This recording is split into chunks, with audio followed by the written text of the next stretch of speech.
Hello and welcome to another episode of the Better You podcast. My name is Daniel Banjo, as you all know, and it's lovely to have you here. Please, guys, do not forget to always press the like button, comment on the post, share, and most importantly, subscribe. Please, I need the subscribers, I need your support, I need your evidence of watching the video. I need to see that you guys are actually being blessed by this podcast, and I'm not just talking to everyone or the team here. I need to know my audience, and my audience needs to get familiar with me. So welcome to another episode, and today we'll be talking about 3 more episodes from last year's series. I hope you won't get bored by it. I hope you are loving it. I hope you are getting blessed, and I hope it's helping you through your day, your week, your month, and what have you. So quickly, let's jump right into today. So the first one for today is day 10 of last year's series. Yes, last week I stopped at day 9. So moving on to day 10 now, it says exercises are underrated. They create better blood flow, which in turn clears your mind and bring to your remembrance things you need sorted. A couple of things to try are meditating, yoga, jogging, push-ups, among others. In every aspect of our life, the aim is to get better. So it's not just about mentally, emotionally, physically as well. It contributes to getting better as a person, being better as a person, having clear mind. And you can also learn that exercises actually affect your emotional state, your mental state. It affects your cognizance ability, the ability to be able to remember things. So the more you exercise, the more you actually can quickly bring things up that you are not sorted out yet, that needs to be sorted out. And it's been proven and it's evident that it does help. So try some exercises. Just have a fixed day. A lot of us go to the gym, and even though many people go to the gym for something else, I mean, there's actually a good reason to go to the gym, not because of what we see online these days.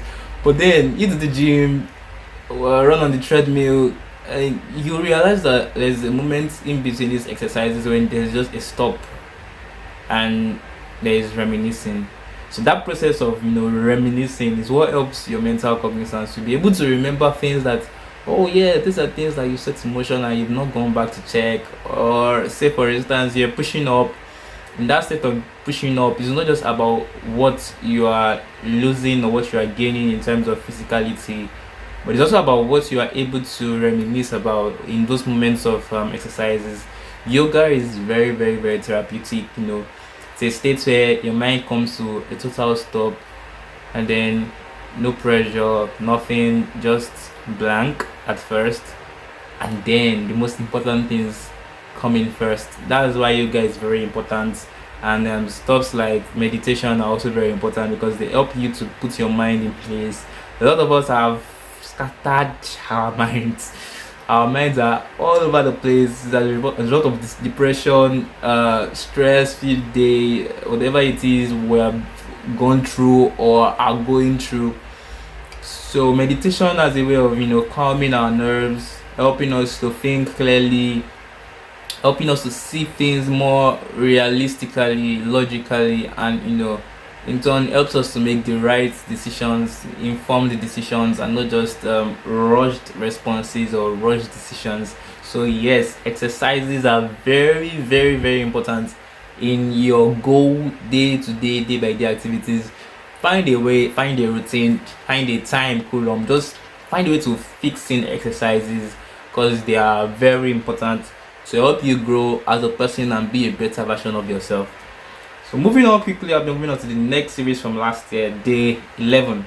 Now it says, speak up for yourself. Your opinions count. A lot of us hold our opinions inside of us because we think we are not worthy enough, or sometimes I'm not worthy for the gathering. Meanwhile, speaking up doesn't make you a talkative. It makes you a person of integrity. So this has happened to me several times, and I'm sure many introverts can relate as well as extroverts, because I'm in between. I can be like this sometimes, and other times I'm just like this.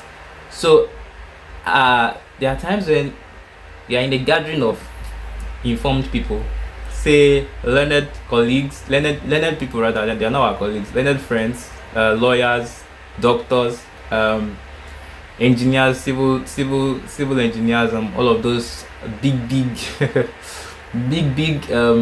professions out there, that the way they tag them big, and it just makes you feel kind of inferior to them, because you're like, okay, what are you? I'm just an IT person, and like, really, you need to snap out of it and speak up for yourself. So many of times we always feel like anything you say in that gathering would not count. That's a very big lie. Tell you something. Except you're probably still learning in your own field and you're not a master of what you actually do, then that is where you need to take it up as a challenge and go back to your drawing board, like, no. You have to be the best at what you do. If you are, then it is something that you need to kick out. It is inferiority complex. You need to learn to speak up, regardless of whether it seems like people there are bigger than you in terms of what they do. You're also a big man in your own field, especially IT. IT is whatever it is you do. Me, I'm an IT person, so I'm a big man in my field. If I drop one IT term, they will all scramble for words as well. So we need to learn to not feel inferior in times like that, especially when our opinions are sought after. Say for instance, it's a general matter they are discussing, and they're like, "What do you think about it?" And you're like, I don't really have anything to say. It puts a dent on your personality. It puts a dent on your self-esteem. It makes you feel like, oh, you're not up to their standards and all of that. I put it out to you that you are more than enough. You are more than enough for their standard and whatever it is that they currently have going on. You just need to snap out of whatever it is going on in your head first of all. Now, this does not make you a talkative. Many people feel like the moment they start to talk, they don't know when to stop talking. That's because your barrel is really empty. If your barrel is actually full and it's filled with important substances, you would only talk when you are needed to talk. When you're not needed to talk, you zip it up. So that's why it affects many introverts sometimes, because introverted people feel like whatever I will say here will not matter, so they keep quiet and listen. Extroverted people feel like if I start talking, I begin to talk on and I will not know when to stop. But truthfully, it is not about the kind of person you are, introverted or extroverted. It's about the kind of personality that you are building inside. So you have never even started yet. Do you get? So you need to understand that when you are sought after to talk, whatever you are going to say is because it's coming from a place of what you've built on over time. So you're not going to just talk and they're like, nobody's going to, if they look at it like that, is out of surprise, that because it is a bombshell that you probably dropped in that kind of gathering. But if it seems like they've looked at you and what you've said has not made any meaning, my brother, zip it up. Don't talk again. Just know just zip it. Don't talk, because it has proven that you're not a master in your field and you have low self-esteem in yourself as well. You don't need to know the whole world before you contribute to live matters and general discussions. No matter how quiet I can be in some gatherings at times, if my attention is sought after in a discussion, so far so good. God has helped me to, every time I speak value. I spit value.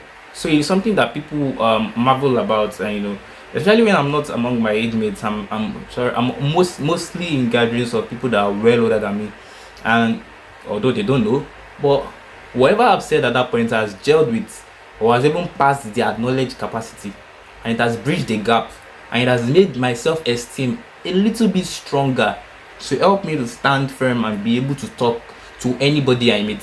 So these are times that it helps to build self-esteem.